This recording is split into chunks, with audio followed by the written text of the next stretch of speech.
Welcome back to the Traders Network. I'm Michael Yorba, your host. Thanks for joining us. We're also streaming to you live on yorbamedia.com and broadcasting to you from the Dallas KFXR 1190 AM Clear Channel studios.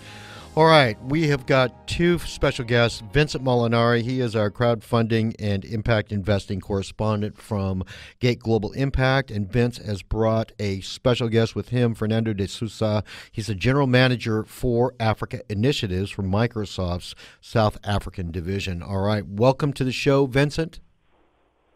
Well, hey, Michael, how are you? Good, and welcome to the show, Fernando. Thank you, Michael. All right, my pleasure. All right, Vincent, since this is your guest, let me back up a little bit if I can, and allow you to introduce Fernando to our audience and take the lead on the conversation so that we can walk through some of the initiatives that Microsoft is doing in South Africa. Well, great, and let me just frame it for a second to have everybody realize the scope. So, slight correction. Right. It is not just South Africa, it is the continent of Africa. Thank you. So the size and scope of what Fernando is leading here for Africa really potentially covers the 54 countries that encompass the continent. And again, a little couple of points here that I think we should just point out. Mm-hmm. We're talking about a continent that has nearly a billion and a half people. And we're talking about 20% of the landmass of the globe is the continent. And Fernando, I'm sure, is going to go into some of these finer points, but we're talking about a population where nearly 50% of the people on the continent are 19 years old or younger. So lots happening, very powerful demographic numbers that need to be utilized. But I wanted to take a minute and, of course, welcome Fernando, but tell you a little bit about Fernando's background, because he is truly a global thinker and a great innovator. Mm-hmm. You know, he's established and been a director of Microsoft initiatives that are across 4 continents, including Africa itself, India, the Middle East, China, the United States, Japan, and the United Kingdom. So I get exhausted just thinking about the scope of what Fernando has done in his career. Mm-hmm. He's got great educational experience, including, right here in the U.S. at Cornell University. So truly a global citizen that we have the pleasure of having today with Fernando. Thank you for making that distinction, because that's very important, and there's no small feat there, Fernando. But obviously, from your background, you're definitely suited for the job. Please, go on. So I guess I'll toss this over to Fernando, but really he arrived back on the continent in South Africa, and maybe that's where a little of the confusion is coming from, to head up the innovation portion again for 4Afrika, which is Microsoft's initiative for the continent of Africa. And I think it's maybe about your 1-year anniversary of that right now, Fernando. So with that, I'd love to turn it over to you, and if you could tell us a bit about the 4Afrika initiative itself. Thank you, Vincent. Thank you, both of you, for the generosity of the introduction. So, yes, it's been 22 years of my life almost in Microsoft, working across so many different continents, and I think perhaps emerging markets are possibly the areas, as you said, China, India, Africa, and it's been an incredible journey, which I think started at the time when I came to Microsoft, maybe even before that. But realistically, about 10 years ago, we as a company were really thinking about what was, the legacy, what was the impact, what was it that Microsoft should be doing in a continent like Africa. And so at that time, I was asked, and I had the privilege of actually designing, and I had Bill Gates as my executive sponsor, when we put together our first strategy for Africa. So it was a non-commercial strategy. We aligned ourselves very much with the Millennium Development Goals, and I think this is something that, through the Millennium Development Organization, that all of Africa has been driving and striving towards for many, many years now. The timeline is coming up in 2015 for the MDGs.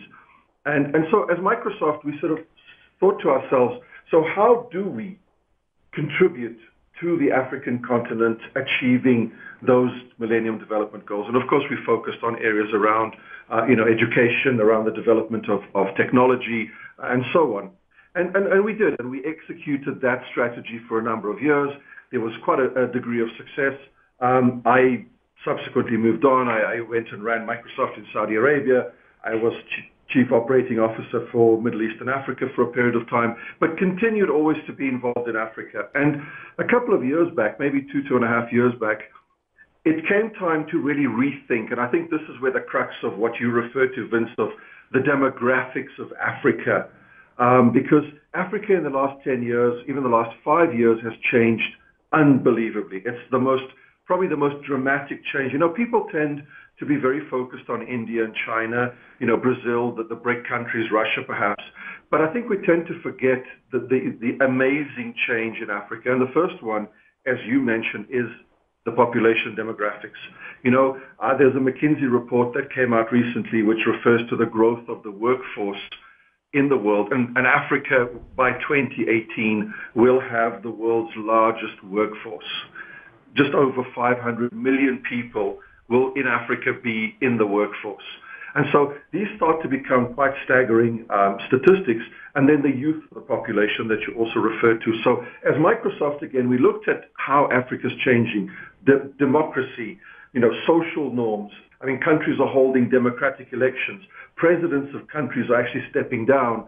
And, perhaps Nelson Mandela was the one that started the process after 5 years of just willfully stepping down. But I think many other countries are doing the same. We still have a lot of challenges, of course, but nevertheless, the change is palpable.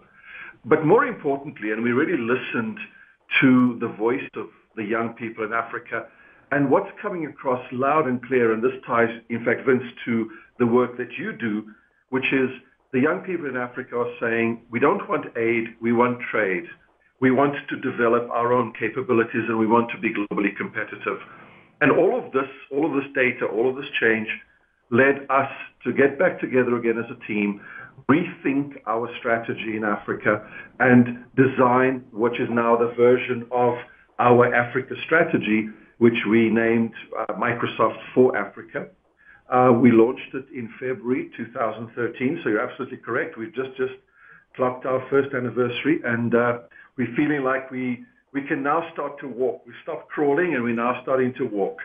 And it feels good. And it feels good because, what Microsoft for Africa represents is, I think, our perspective of, it's about enabling the economic development of Africa.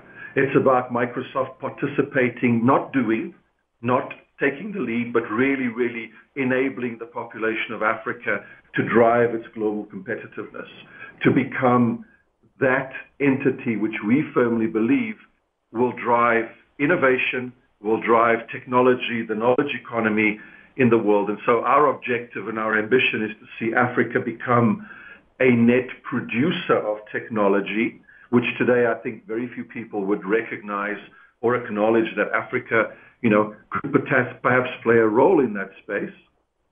And from our perspective, we take all of this and we think, so how do we participate?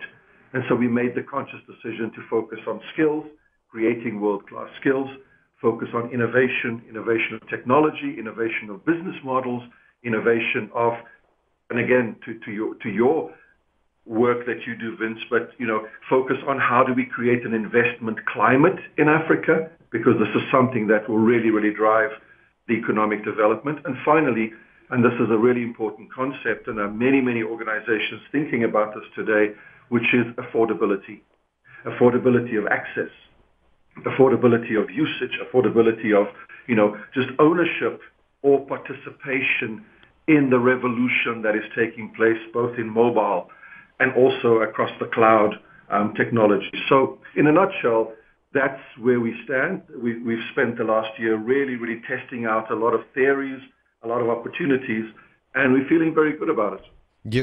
Wonderful. Well, that's absolutely amazing. Michael, I'm just going to defer to you for a second for a time check since I'm remote here, because there is so much to touch on. So thank you, how much Vince. do we have before our next segment? Let's take a break now, but before we do, and then we can come back and talk about the innovation, the skills, the access, and the economic development. But before we go, please, Fernando, give everybody contact information so that they can find your website, know more about this, and then we'll discuss all of these other topics on the other side of this break. Okay, sure. Easiest, www.microsoft.com/for as the numeric Africa, Afrika. So 4Afrika with a K. That's where you'll find us. That's where all the good stuff is. Lots of videos, lots of information that you can pick up. And Twitter at Microsoft Africa, and Facebook, Microsoft Africa. So you can find us in a bunch of different places. Thank you, Fernando. All right, Vince and Fernando, we'll come back in just a minute. I want you two to hold on. And let me give a special thanks out to Monk Media and 1-800 Public Relations for all their PR and media support. Ladies and gentlemen, please stick around. This is fascinating stuff. We'll be right back.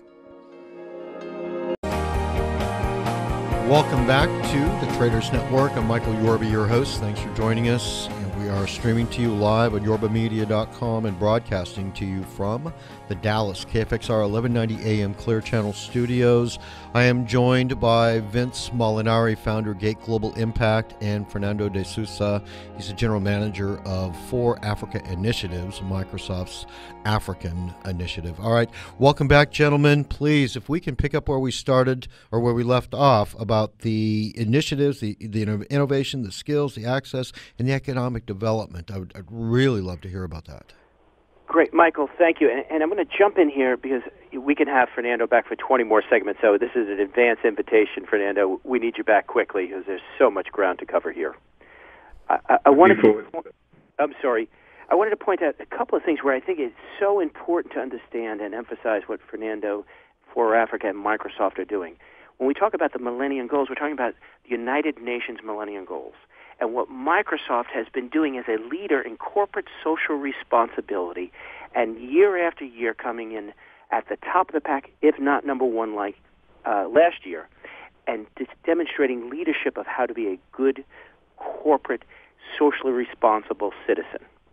And what that ties to me for 4Afrika is how they're creating opportunity. This is about sustainability. This is about giving the people of Africa on that continent the ability to be commercially viable and create the opportunity so that they can improve lives, close the digital divide, begin to alleviate poverty, increase education and healthcare.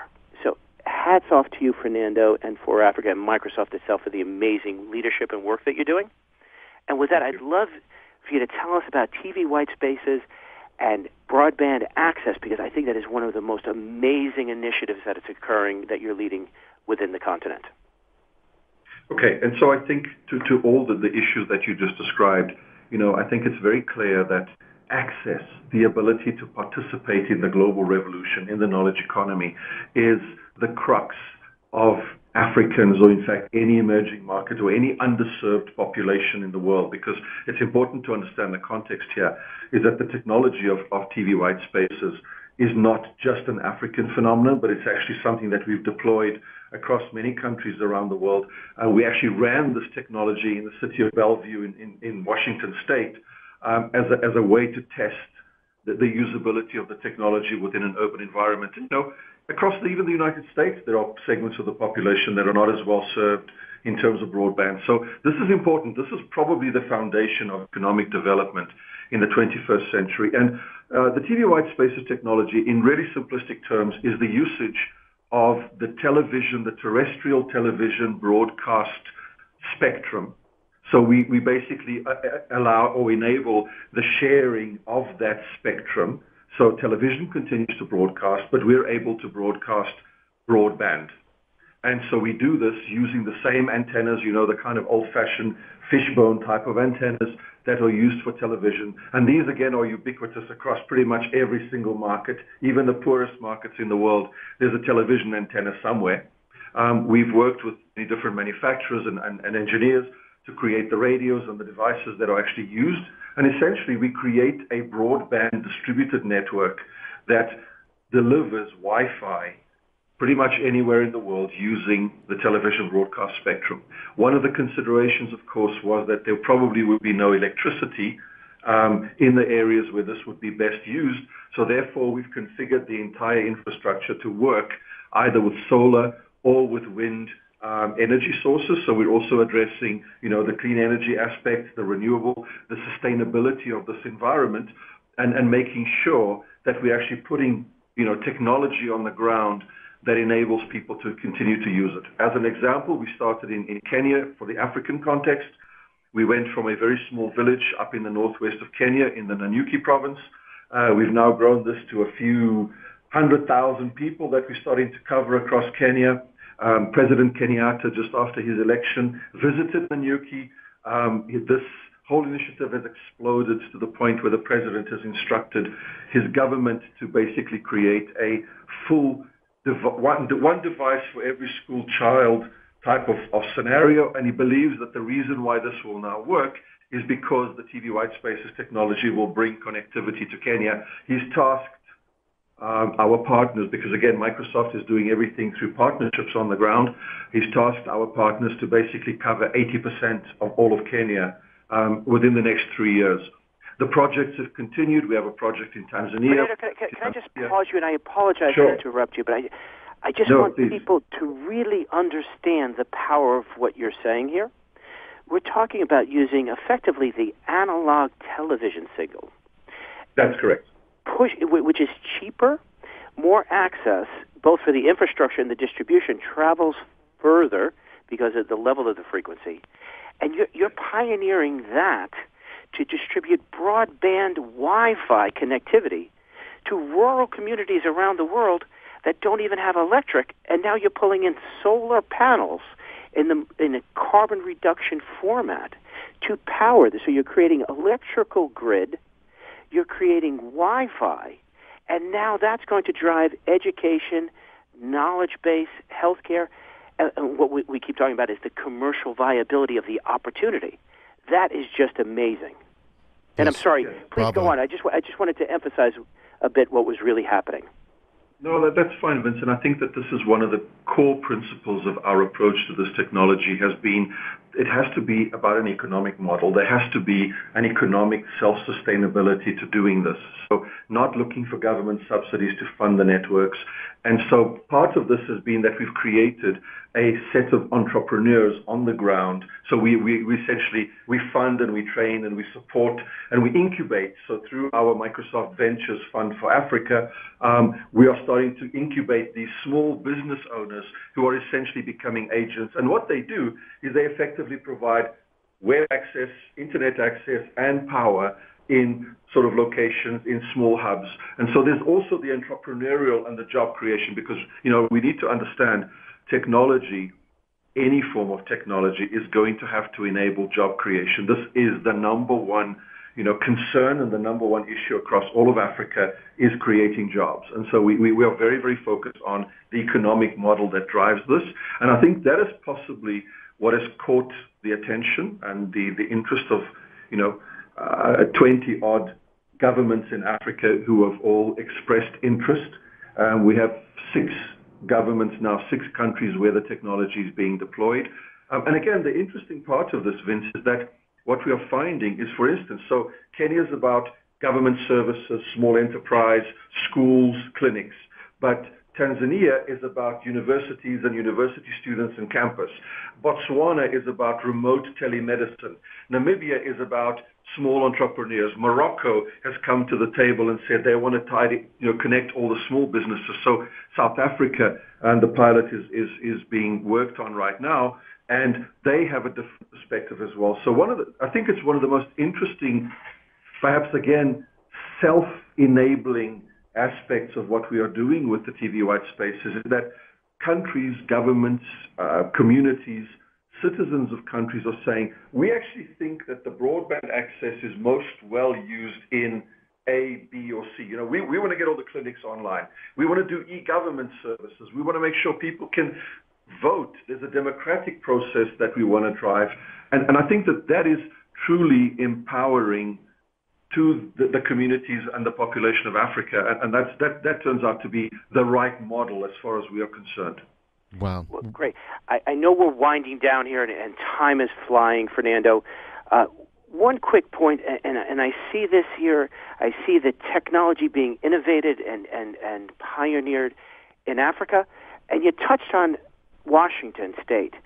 You know, this is amazing innovation that this pioneering can now come north out of places where it didn't start before. So that's a complete reversal of the way things had worked. Yes. And do you see the opportunity here in the U.S. or North America for the same technology? We see the opportunity everywhere in the world. In fact, there's many countries: Southeast Asia, Europe, Eastern Europe, North America, South America, Latin America. We actually have initiatives and pilots going across. Africa's the most developed. I think we've got the most focus on Africa, but certainly right across all of the world, India. The technology is actually being evaluated. We have, of course, to work with the regulators in each country, and that requires time. Gentlemen, we're up against a hard break. Are we out of time there, Michael? Yeah, but please, and I want to second that, Fernando. You are welcome to come back. Vincent, thank you so much. Let me close the segment now. I would appreciate both of you and your time. Thank you. Happy birthday, Joe Latona. Okay. All right. Thank you so much, Vincent Molinari, founder Gate Global Impact, and Fernando De Sousa, General Manager for Africa Initiatives. Good luck, good trading, and a special thanks to Monk Media and 1-800 Public Relations for all their PR and media support.